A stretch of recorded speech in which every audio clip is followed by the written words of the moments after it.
Radio Sucesos 101.7 FM presenta su noticiero Sucesos con Milton Pérez y Verónica Larrea. Un periodismo libre para una democracia plena.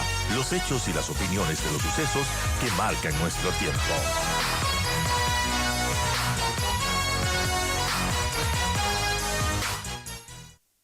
Vamos a hablar acerca de un caso, que estuvo un compañero, colega, periodista, Cleber Mantilla, afrontando, y de hecho que por falta de pruebas de un juez de la Unidad Penal de Pichincha, según relata una nota de Diario La Hora, archivó esta denuncia que desde el 20 de agosto del 2020 la seguía el rector de la UTE, de la Universidad Tecnológica Equinoccial, Ricardo Hidalgo, en contra del periodista Cleber Mantilla, quien además es articulista del Diario La Hora.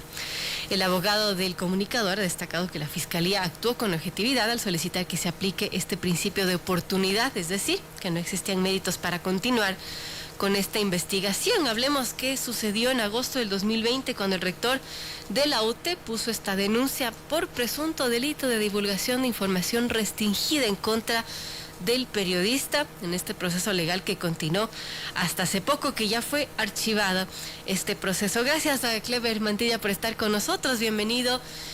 Y bueno, cuéntenos cómo ha sido este periplo de afrontar un proceso judicial por una publicación que usted hizo. De hecho, entiendo que en su cuenta de Twitter, cuando cuestionó ciertos manejos de la UTE, ya nos comentará usted los detalles, pero ¿qué ha pasado con este proceso y, por qué se le inició? Buenos días, Verónica. Buenos días a todos los que nos escuchan, los que nos ven. Bueno, básicamente, quisiera un poco hacer un breve resumen y tal vez unos aspectos cronológicos interesantes. En el resumen, lo principal es que se intentó usar el factor judicial para censurar, para hacer censura, violar la libertad, de los derechos humanos en sí y la libertad de expresión. ¿Por qué? Utilizar una figura que está dentro del Código Orgánico Integral Penal que hace referencia a lo que es el delito de información restringida, que tiene una penalidad que puede ir entre los 3 y 5 años.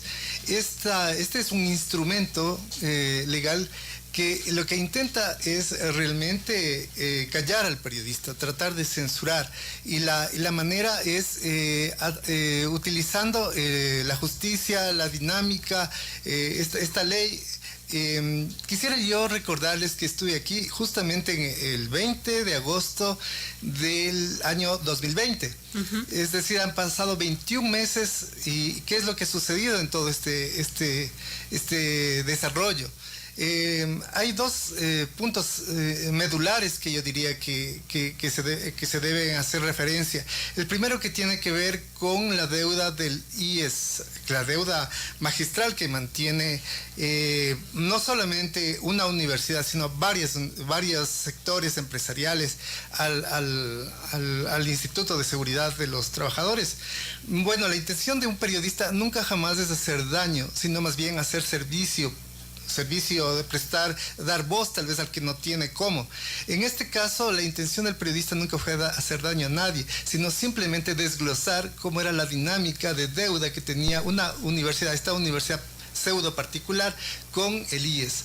Era una deuda fabulosa en ese momento de millones. Pero lo que se trataba es de callar, de que no existe el detalle mismo de cuáles eran los servicios que iba perdiendo, por ejemplo, el afiliado, que eran docentes, trabajadores, y también qué sucedía fuera, ¿no? Es decir, había grupos organizados de trabajadores que intentaban reclamar sus derechos laborales. Entonces usted se acogió a esas denuncias, esas voces que reclamaban, y publicó una información en su Twitter sobre esta deuda que mantenía la UTE con el IES. Así es. Y eso no le gustó al rector de esa universidad. Simplemente lo interesante de esto no está en los artículos de texto impreso, estaba simplemente en un retweet. Era un retweet. Mi nombre, da sentido a lo que es la opinión pública, porque escribo, es decir, mi área de la comunicación y del periodismo en sí es el rol de hacer opinión pública. Entonces, lo que yo hacía simplemente es retuitear lo que me habían sugerido los mismos trabajadores de esta universidad. Bueno, pero en sí no eran ni siquiera los trabajadores el retweet que me habían planteado en el proceso judicial, sino más bien era lo que el mismo IES hacía oficial, es decir, la deuda del IES fue un retweet de eso.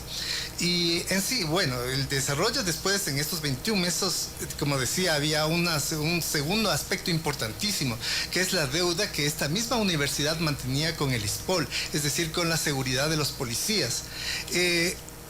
Claro, en el proceso judicial no se aborda eso, pero sí en la opinión pública. Ya iba trascendiendo. En agosto del 2020 no se conocía quién era, por ejemplo, lo que ya la justicia y el Departamento de Justicia de los Estados Unidos ha ido abordando, que son estos chacales financieros como el señor Jorge Cherres, el mago Cherres, que después ya empezó a cobrar durante todo ese año, desde agosto hacia adelante, el desarrollo de todo lo que se hacía con esta supuesta asistencia en el mercado de valores del Ecuador. Y la deuda que también mantenía esta universidad, ¿no? En inicio fue el punto de partida, diría yo, que es cómo inició el proceso de investigación que se fue desarrollando en el resto de medios de comunicación, prensa, radio y televisión. Sin embargo, partió de la deuda de la UTE al ISPOL, la deuda que mantienen. Y también, bueno, cómo se fue forjando, ¿no?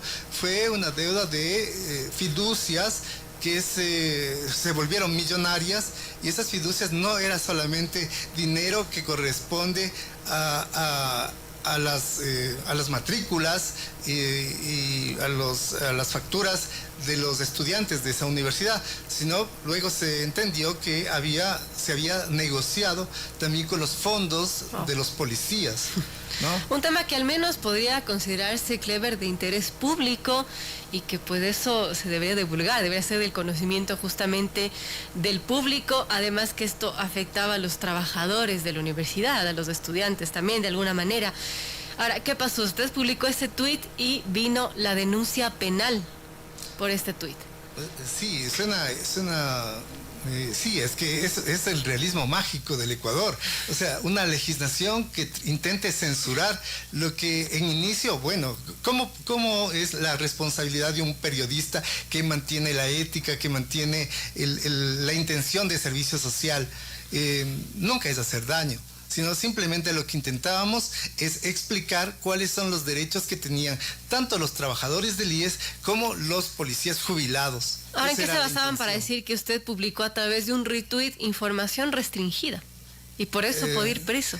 Sí, es que eso decía, es un absurdo, no solamente de la ley, de la legislación, sino que sí hubo una clara mala intención de censurar al periodista. Eso sí fue evidente.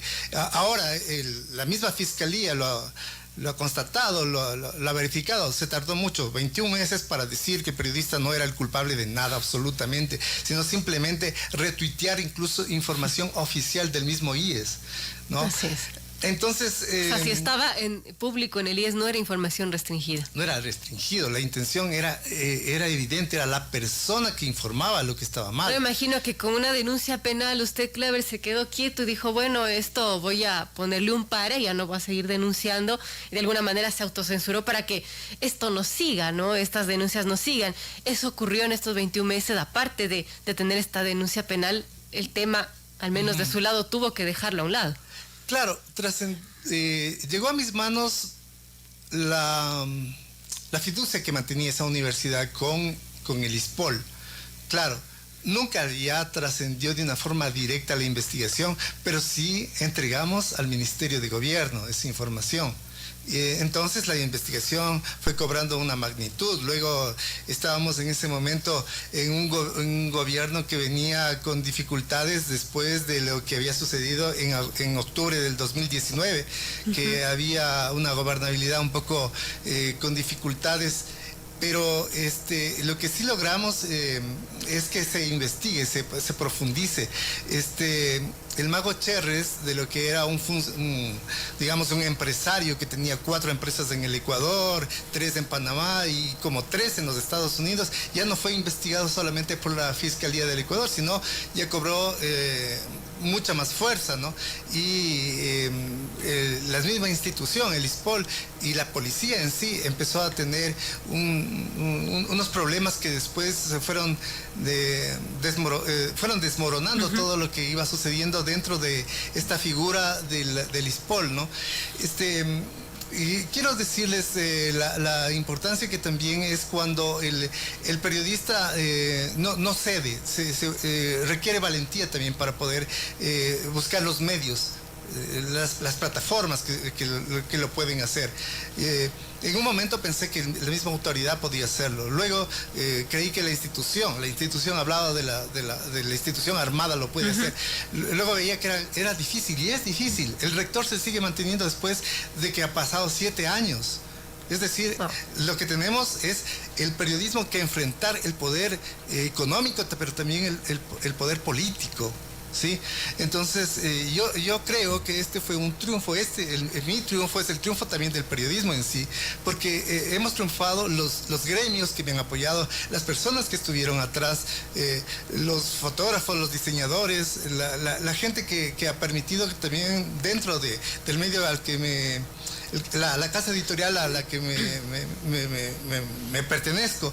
Entonces sí hay un triunfo del periodismo frente a los dos poderes fuertes. Y digo el poder político y económico porque hablamos no solamente de 14 años de una figura que esconde la delincuencia organizada y al mismo tiempo hace un partido político que no hace política solamente, sino también una estructura delictiva, ¿no? Y estos chacales financieros, me falta el otro que es fundamental, el contralor Carlos Poli, el contralor del correísmo morenista, ¿no? Que ahora recordemos está en Estados Unidos afrontando un proceso legal. Así es, y también investigado justamente por el Departamento de Justicia de los Estados Unidos, es decir, los dos chacales, Jorge Cherres, el mago Cherres, y Carlos Poli, del otro chacal. Y yo uso las figuras de la traducción del inglés, porque en el Ecuador, ¿cómo lo identificamos esa delincuencia organizada? El periodismo, claro, interpretamos, a veces caemos en la figura del eufemismo que en ese momento manejaba Rafael Correa, ¿no? Incluso yo quería referirme a un artículo que lo escribí en enero del año 2014. Yo en ese artículo, el presidente se llamaba caretucada, usó entre comillas, porque el presidente Correa en ese momento decía que dijo, o sea, señaló el medio de comunicación y señaló mi persona, puso mi rostro en ese momento y dijo que le demuestre cuáles eran las personas que estuvieron vinculadas en su gobierno, que estaban vinculadas antes a Chevron Texaco. Yo recuerdo que justamente en el artículo explicaba y le decía, no eran solamente de esa instancia, sino que hay que retroceder a la historia. Y en la historia fueron funcionarios que estuvieron en el gobierno anterior de Yamil Maguad. Y eran funcionarios que luego estuvieron con Rafael Correa. Y le decía que podía haber el riesgo de que se caiga en sobornos, ¿no? Ahora, estamos hablando de muchos años después, desde el año 2014, ahora el año 2022. Y bueno, ¿qué les podría decir a todos mis compañeros periodistas? Simplemente decirles que no podemos olvidar la historia, no podemos callarnos, no podemos, porque volvemos a repetir. Ahora mismo, yo quisiera decirle, después de escuchar un informe a la nación, tal vez con espaldas hacia el pueblo, quisiera decirle que podemos volver a repetir lo que hizo el correísmo en el año 2014, que es no recordar su propia historia, la historia. Así es, el que no recuerda su historia está condenado a repetirla, ¿no? Bueno, y quería decirles que la educación superior no se hace por imitación, tampoco liderazgo y tampoco la gobernabilidad. Esas tres cosas no se hacen por imitación. Y lo que tenemos ahora en las universidades es algo que, bueno, amerita investigar. Yo quisiera dejarle una tarea al actual Ministerio de Anticorrupción, que es que investigue estos centros académicos que tienen el disfraz, este disfraz de universidades, pero que lo que ocultan son empresas privadas con intereses personales. Entonces, yo creo que Luis Verde Soto tiene mucho que indagar con respecto, sobre todo a los rectores, porque están imitando el autoritarismo, la prepotencia, lo que siempre la prensa lo ha dicho, siempre lo que ha dicho, y ahora se lo ve en copia, ¿en dónde? En los rectorados, en estos rectorados de pseudo universidades privadas. El caso Polis, por ejemplo, es interesante con respecto a la educación superior porque todavía no se han desglosado, no se ha verificado, no se ha contrastado todo el sistema de becas que se dieron durante el gobierno, los dos gobiernos, el de Rafael Correa y el de Lenín Moreno. El sistema de becas no se ha dado, no están todavía los detalles de eso. ¿Sí? Nos corresponde al periodismo también un poco sacar a luz pensamientos, reflexiones, críticas, pero es importante que también retomemos estos aspectos que ahora se están tratando de callar, se está tratando de dejar a un lado. El sistema de becas, sobre todo universitarias, y la reestructuración que se dio de la educación superior fue un control del pensamiento a todo nivel, no solamente la libertad de expresión como un derecho humano, sino también la libertad de hacer ciencia y tecnología. Es decir, los entes de control de la educación superior no están haciendo su trabajo. El CES, el CEAS, estos entes de control han permitido que sigan en esos cargos estos rectores. No solamente hablo de la UTE o de otras universidades que pueden tener una responsabilidad financiera, ¿no? Sino también hay una vinculación con el crimen organizado. Hace pocos días registramos asesinatos que tienen vinculación con el microtráfico de drogas. Son carteles que están incluso trabajando dentro de las universidades. Esto es gravísimo, Cleber. Ojalá se pueda investigar esto que está mencionando. Y bueno, respecto a su caso judicial, se archivó esta denuncia. ¿Usted cómo se siente después de 20 meses de estar, peleando judicialmente esta situación? Personalmente yo creo que es una satisfacción. Quiero agradecer a los equipos de abogados que en realidad lo hacen porque es como en la viña del Señor, hay de todo, hay lo bueno y lo malo. Y en los abogados, en los grupos de abogados, hay igual. Hay abogados que se venden al poder político y económico, y hay otros abogados que también hacen esto del derecho humano, de la defensa del derecho humano. El equipo de abogados el señor Borja, Telmo Borja y Mario Borja es un equipo que me respaldó sin un interés económico, más que todo ellos tenían el sentido humano de apoyo. Fundamedios, una organización de respaldo también a los periodistas, hizo su contribución al reconocer, al identificar dónde está la censura. ¿Por qué se produce la censura? ¿Por qué intentan callar información que luego se vuelve que es de interés público, ¿no? Y que iría en contra de los estándares internacionales, meterle presión a usted por dar una opinión, dar una información. Exacto, o sea, se intenta atacar al inocente para tapar o callar lo que realmente están haciendo el verdadero crimen, el chacal que decía. Eso es lo que intentaban callar. Sí. Bueno, ahora esperemos que esto tenga también unos resultados. No es la responsabilidad del periodista ser fiscal o ser juez, pero sí tratamos de armar muchos datos, ¿no? Lo que tratamos es de sacar a la luz reflexiones, pensamientos, hacer un pensamiento que hace una especie de conciencia, ¿no? Una conciencia frente a a las élites. Eso es lo que... bueno, yo vengo de una escuela anterior, de la escuela impresa, del diario Hoy, después de otros medios quiteños que trascienden. A veces es lamentable que la prensa, el impreso, quede rezagado por estas nuevas dinámicas claro que sí. de comunicación. Bueno, digital. Clever, que en buena hora que se archivó este proceso, si no hubiese sido uno de los periodistas más que han sido encarcelados por dar su opinión. Y recordemos el caso de Yanine Cruz, que ahora está a cargo del Consejo de la Comunicación. Ella fue presa por un tuit que hizo en su momento en contra del alcalde de su ciudad. Esto felizmente no fue así. Gracias a Clever Mantilla, periodista.